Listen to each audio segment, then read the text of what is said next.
सिख समाज की ओर से निकला नगर कीर्तन। गतकार ग्रुप के हैरतअंगेज कारनामों से शहरवासी हुए अभिभूत।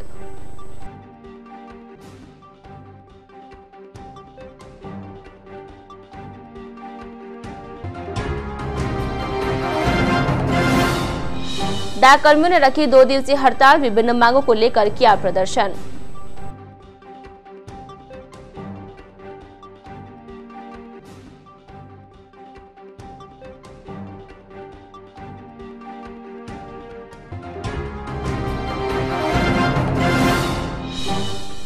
स्वाइन फ्लू को लेकर सतर्क हुआ विभाग। एसडीएम ने एकेज का किया निरीक्षण।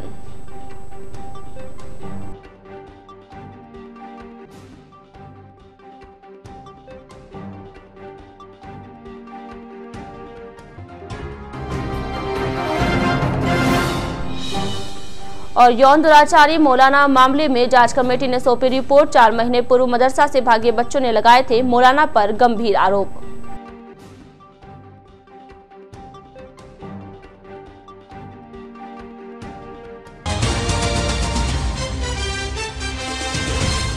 नमस्कार, जे स्काई बुलेटिन में आपका स्वागत है। मैं हूं वर्षा पंवार और चलिए बढ़ते हैं खबरों की ओर।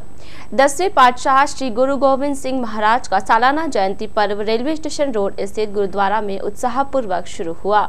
जयंती पर्व के दौरान मंगलवार को शहर में नगर कीर्तन यात्रा निकाली गई।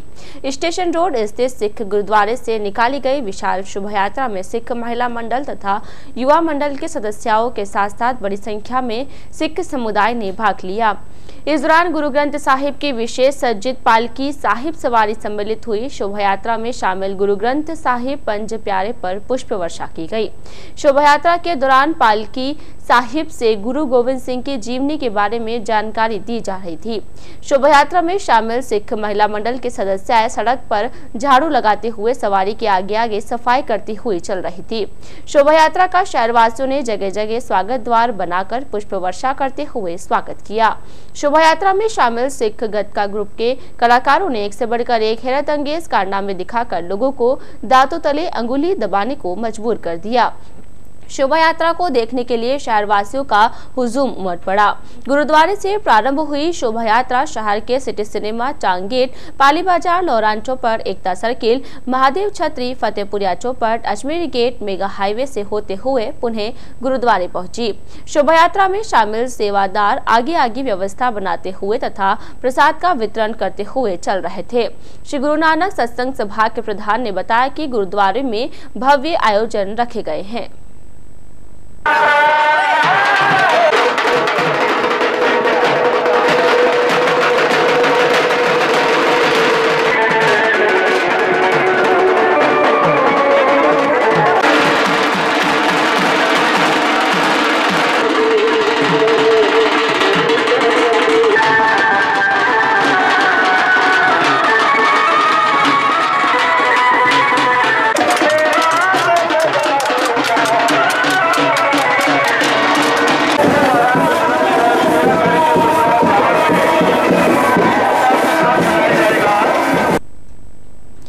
मंगलवार को शहरी व ग्रामीण डाक कर्मियों ने अपनी विभिन्न मांगों को लेकर देशव्यापी हड़ताल की। इसी के तहत अखिल भारतीय डाक कर्मचारी संघ के तत्वावधान में group C postman, group D व जीडीएस यूनियन कर्मचारियों ने 2 दिवसीय हड़ताल रखी।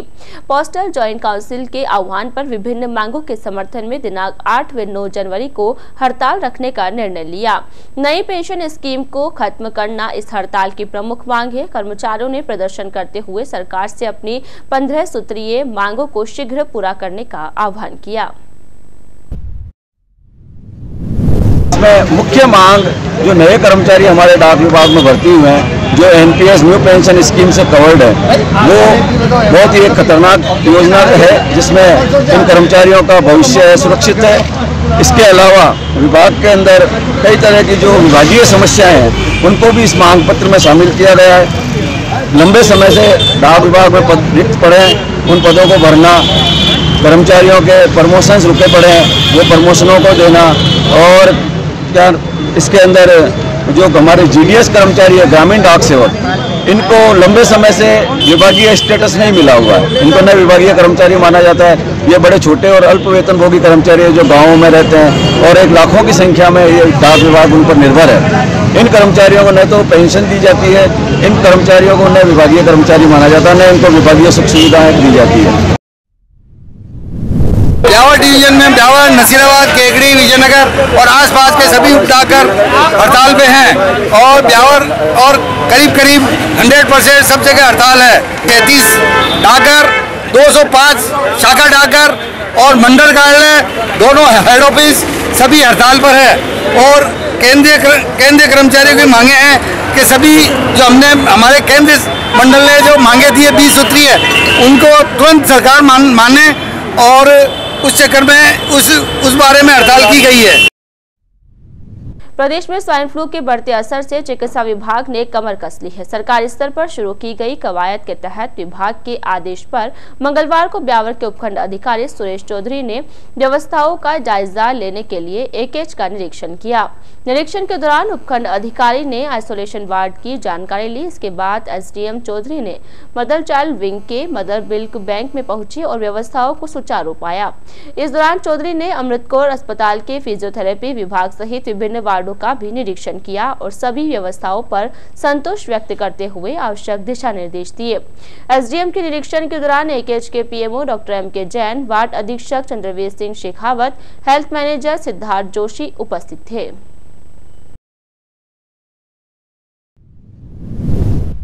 मालूम किया जा सके कि साफ सफाई और जो पेशेंट के साथ किस तरह का ट्रीट हो रहा है, उनके लिए मेडिसिन अवेलेबल है या नहीं और मौसमी बीमारियों की इलाज की क्या व्यवस्था है। तो उसके लिए मैंने स्वाइन फ्लू वार्ड का इंस्पेक्शन किया था। वहाँ 4 महिलाएं सस्पेक्शन में है। अभी उनका कोई रिजल्ट पॉजिटिव नहीं आया, अगर आएगा तो साफ ट्रीट किया जाएगा। इसके अलावा मैंने मिल्क बैंक का भी इंस्पेक्शन किया है और ओपीडी का इंस्पेक्शन किया है। सफाई की थोड़ी परेशानी है, जितनी होनी के हिसाब से नहीं है, बाकी व्यवस्थाएं और उस बारे में पीएमओ साहब से बात हुई है। कह रहे हैं साहब ये जो बाहर ज़मीन है वो शिवायतक ज़मीन है, जिसको हमारे आवंटन नहीं हुई है, जिसके बाउंड्री नहीं हो पाई। अगर बाउंड्री हो जाए तो उन पर आवारा पशुओं पर हमारा नियंत्रण हो जाएगा।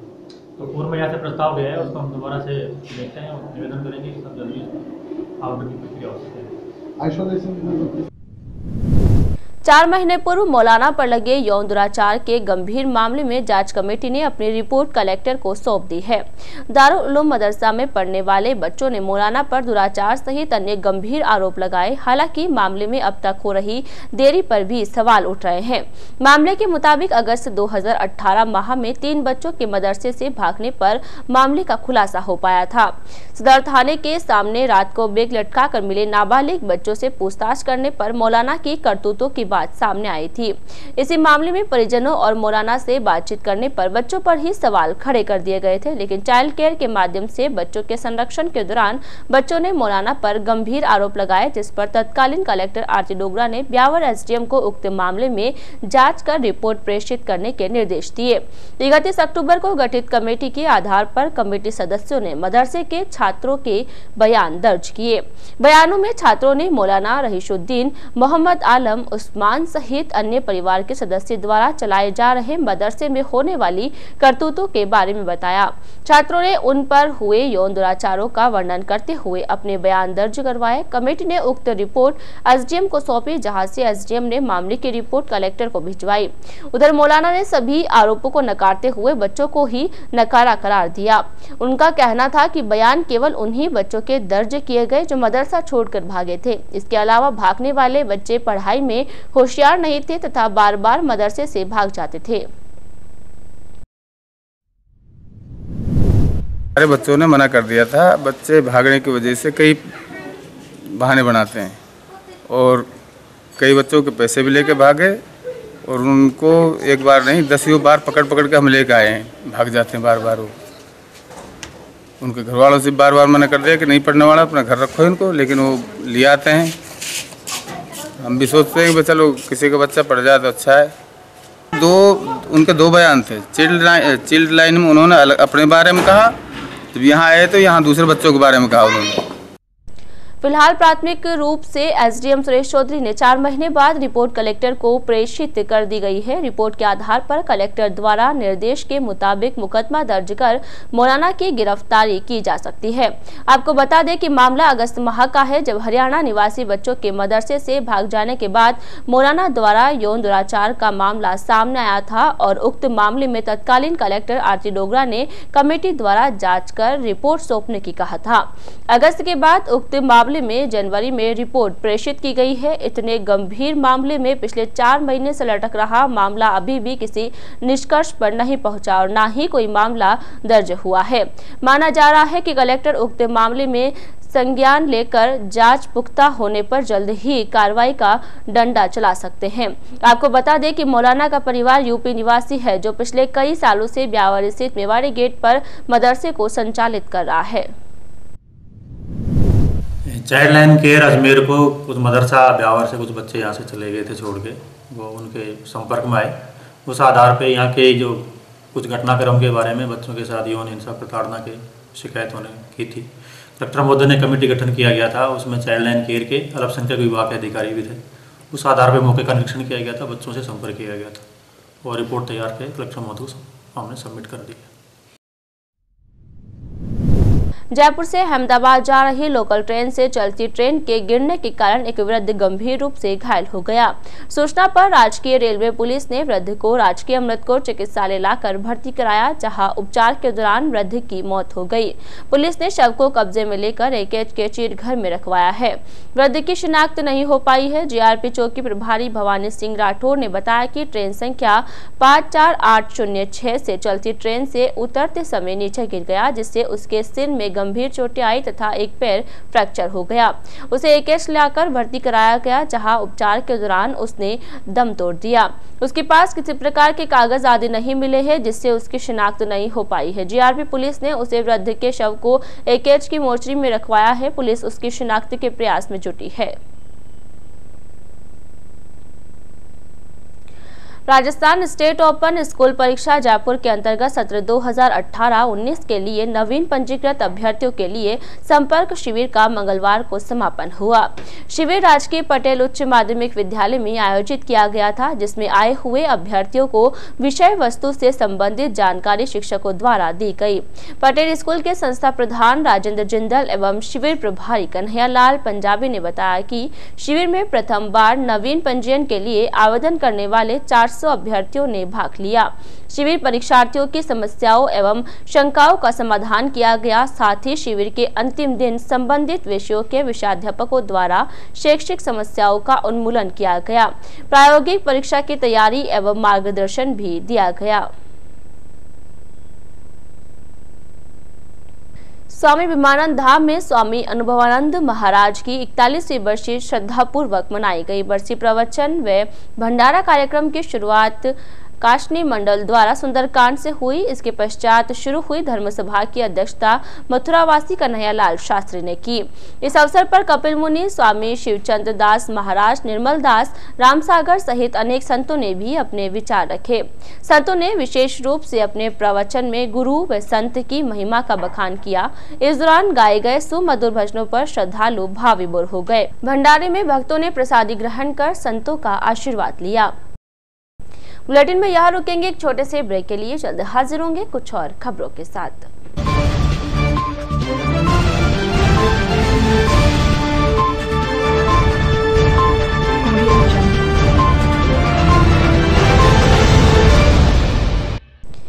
ब्रेक के बाद स्वागत है आपका। विजयनगर रोड महाकालेश्वर शिव मंदिर में संगीतमयी रामकथा मंगलवार को तीसरे दिन भी जारी रही। व्यासपीठ पर विराजित अर्जुन राम महाराज ने संगीतमय कथा में भगवान श्री राम के नाम का महिमा मंडल करते हुए बताया कि राम नाम से ही जीवन की सार्थकता होती है। राम का नाम लेने से मनुष्य सभी दुखों से मुक्ति पाकर मोक्ष को पा लेता है। भव्य सजे पंडाल में श्रद्धालुओं की भीड़ वचनों पर भाव विभोर उठी। कथा के अवसर पर सजाई गई भव्य झांकियों ने भक्तों को भाव विभोर कर दिया। कथा के दौरान गजराज आचार्य, पार्षद राधेश्याम प्रजापत, पार्षद अंगद अजमेरा, कमल आचार्य, हनुमान साकला, नौरत नेनीवाल, हीरालाल जहांगीर सहित अनेक भक्तगण मौजूद थे। ये हमें बांट दे जाए जथा जोग जही भाग बनाए। ये जो खीर प्रसाद है इसको घर जाकर के बांट दो करके दे दो। और दशरथ जी महाराज ने रानियों को वहीं बुलाया, गुरुदेव के सामने ही उस प्रसाद का बंटवारा हुआ। जो खीर प्रसाद है उसको आधा आधा कर दिया। अब पीछे बचा एक भाग। अब मानस में तो गोस्वामी जी ने उस अंतर कथा की ओर नहीं ध्यान दिया, वो तो सब कुछ जानते थे, वो जो कह रहे हैं निश्चित रूप से उसमें मंगल ही है।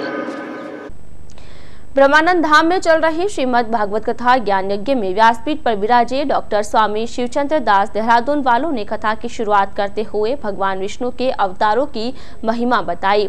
संगीतमय कथा के दौरान गिरिराज धरण की मनमोहक झांकी सजाकर 56 भोग लगाया गया। इस मौके पर श्याम सिंह राठौड़ परिवार भक्तों ने संतों का स्वागत करते हुए श्री गोवर्धन नाथ महाराज की आरती उतारी। कार्यक्रम की समाप्ति पर भक्तों में प्रसाद वितरण किया गया।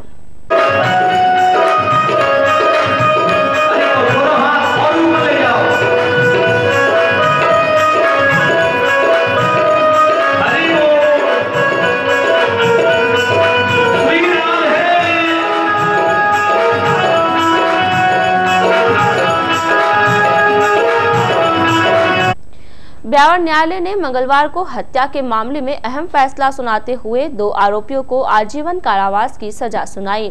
एडीजे तृतीय न्यायाधीश श्रीमती प्रेम राज्य ने फैसला सुनाते हुए दोनों आरोपियों को 5000 रुपए के अर्थदंड से भी दंडित किया।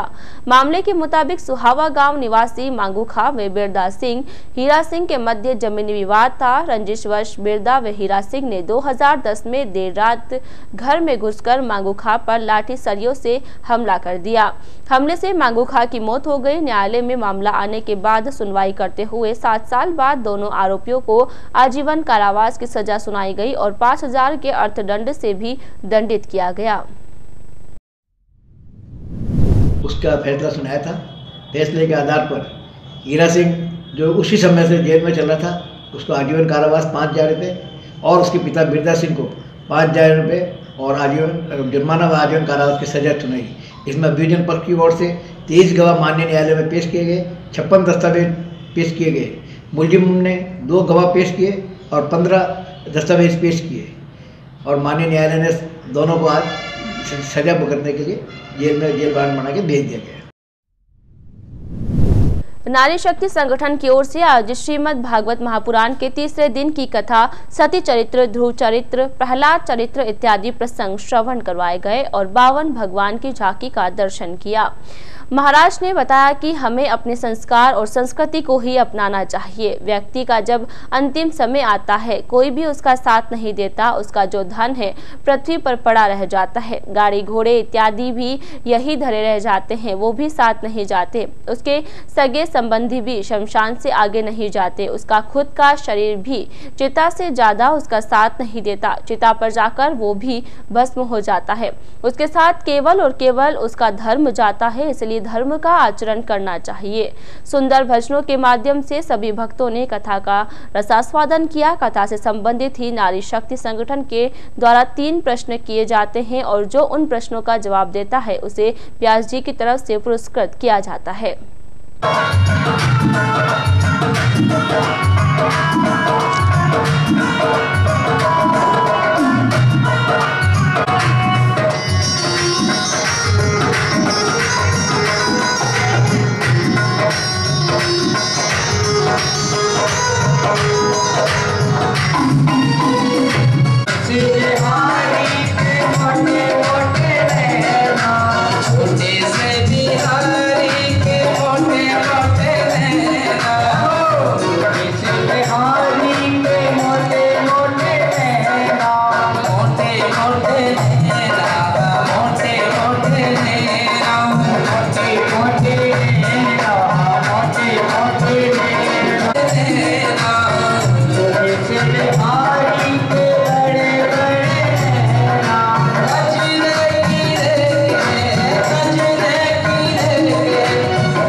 मंगलवार दोपहर बाद अजमेर रोड स्थित दौलतगढ़ सिंघा के समीप एक बाइक खड़ी कार में पीछे से घुस गई, जिस कारण बाइक पर सवार युवक व युवती गंभीर रूप से घायल हो गए। घटना की जानकारी मिलने पर सिटी थाना पुलिस मौके पर पहुंची तथा घायलों को राजकीय अमृतकौर अस्पताल में भर्ती करवाया, जहां उनका उपचार जारी है। मिली जानकारी के मुताबिक सदर थाना क्षेत्र के बनेवड़ी गाँव निवासी मुकेश सिंह पुत्र मोहन सिंह तथा रेखा पुत्री खीम सिंह रावत अपने किसी काम से बाइक पर सवार होकर बनेवड़ी गांव से ब्यावर की ओर आ रहे थे कि इसी बीच उक्त घटना घटित हो गई।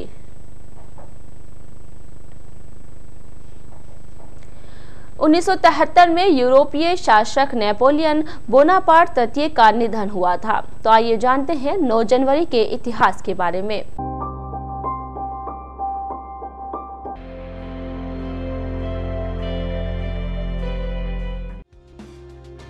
1873 में आज ही के दिन यूरोपीय शासक नेपोलियन बोनापार्ट तृतीय का निधन हुआ था। 1815 में जब नेपोलियन प्रथम का शासन खत्म हुआ तो वह अपनी मां के साथ स्विट्जरलैंड चले गए थे, लेकिन सत्ता दोबारा हासिल करने की बात हमेशा लुई नेपोलियन के दिमाग में रही। इसलिए 1832 में उन्होंने संघर्ष शुरू किया और खुद को लोगों के सामने लाने के लिए राजनीति और सैन्य मामलों पर कई लेख लिखने शुरू कर दिए। उनकी कोशिशें विफल होने की वजह से 1846 में उन्हें देश छोड़कर इंग्लैंड जाना पड़ा। 1848 की क्रांति के बाद 1850 में लुई नेपोलियन तृतीय फ्रांसीसी गणराज्य के पहले राष्ट्रपति चुने गए, लेकिन 1870 में फ्रांस के प्रेशिया के साथ युद्ध में उनकी हार हुई। इसके बाद उन्हें बंदी बनाकर कुछ महीने जर्मनी में रखा गया और इसके बाद इंग्लैंड भेज दिया गया। 1915 में आज ही के दिन महात्मा गांधी करीब 21 साल तक दक्षिण अफ्रीका में रहने के बाद मुंबई पहुंचे थे। गांधी जी अपनी पत्नी कस्तूरबा के साथ SS अरबिया जहाज से भारत वापस आए थे। जहाज की अगवानी के लिए नवनिर्मित गेटवे ऑफ इंडिया से एक छोटा लॉन्च नौका रवाना हुई थी, जिसमें मुंबई के कई मशहूर नागरिक सवार थे। महात्मा गांधी ने दक्षिण अफ्रीका में भारतीय और अश्वेत लोगों पर जुल्म के खिलाफ आवाज उठाई और वहीं से प्रेरित होकर उन्होंने भारत में स्वतंत्रता आंदोलन को चलाने की ठानी। 1922 में आज ही के दिन भारत में जन्मे अमेरिकी जैव रसायन शास्त्री हरगोबिंद खुराना का जन्म हुआ था। हरगोबिंद खुराना को 1968 में शरीर विज्ञान या चिकित्सा के क्षेत्र में मार्शल W नीरेनबर्ग और रॉबर्ट W हॉली के साथ उस अनुसंधान के लिए नोबेल पुरस्कार मिला, जिससे यह पता लगाने में मदद मिली कि कोशिका के आनुवांशिक कूट को ले जाने वाले न्यूक्लिक अम्ल न्यूक्लियोटाइड्स कैसे कोशिका के प्रोटीन संश्लेषण को नियंत्रित करते हैं। 1960 के दशक में खुराना ने नीरबर्ग की इस खोज की पुष्टि की कि डीएनए अणु के घुमावदार सोपान पर 4 विभिन्न प्रकार के न्यूक्लियोटाइड्स के विन्यास का तरीका नई कोशिका की रासायनिक संरचना और कार्य को निर्धारित करता है। 1951 में आज ही के दिन अमेरिका के न्यूयॉर्क में आधिकारिक रूप से संयुक्त राष्ट्र मुख्यालय खुला। संयुक्त राष्ट्र एक अंतर्राष्ट्रीय संगठन है जिसके उद्देश्य में उल्लेख है कि अंतर्राष्ट्रीय कानून को सुविधाजनक बनाने के सहयोग, अंतर्राष्ट्रीय सुरक्षा, आर्थिक विकास, सामाजिक प्रगति, मानव अधिकार और विश्व शांति के लिए कार्यरत है। संयुक्त राष्ट्र की स्थापना 24 अक्टूबर 1945 को संयुक्त राष्ट्र अधिकार पत्र पर 50 देशों के हस्ताक्षर होने के साथ हुई। संयुक्त राष्ट्र संघ के नाम से मशहूर यह अंतर्राष्ट्रीय संस्थान जाति, धर्म और देश से ऊपर उठकर पूरे संसार के कल्याण के लिए काम करता है। और 1974 में आज ही के दिन भारतीय फिल्म निर्माता, पटकथा लेखक, अभिनेता, पार्श्वगायक, गीतकार फरहान अख्तर का जन्म हुआ था।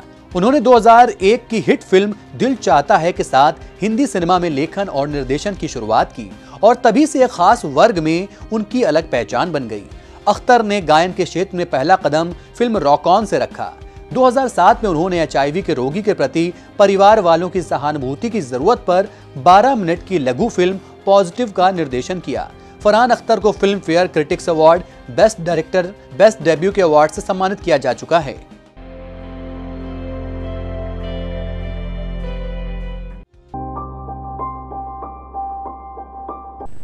आज के इस बुलेटिन में फिलहाल इतना ही। पूरी टीम के साथ दीजिए इजाजत, फिर मिलेंगे। नमस्कार।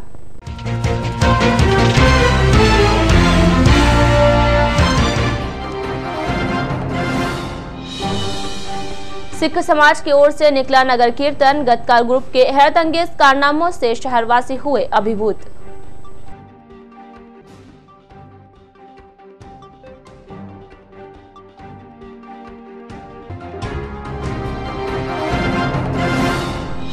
डाक कर्मियों ने रखी 2 दिवसीय हड़ताल, विभिन्न मांगों को लेकर किया प्रदर्शन।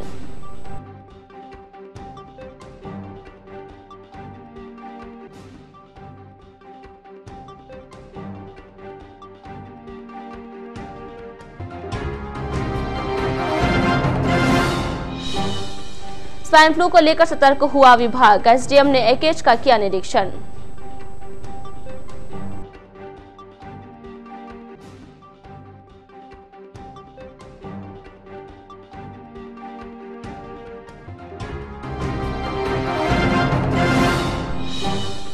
और यौन दुराचारी मौलाना मामले में जांच कमेटी ने सौंपी रिपोर्ट। 4 महीने पूर्व मदरसा से भागे बच्चों ने लगाए थे मौलाना पर गंभीर आरोप।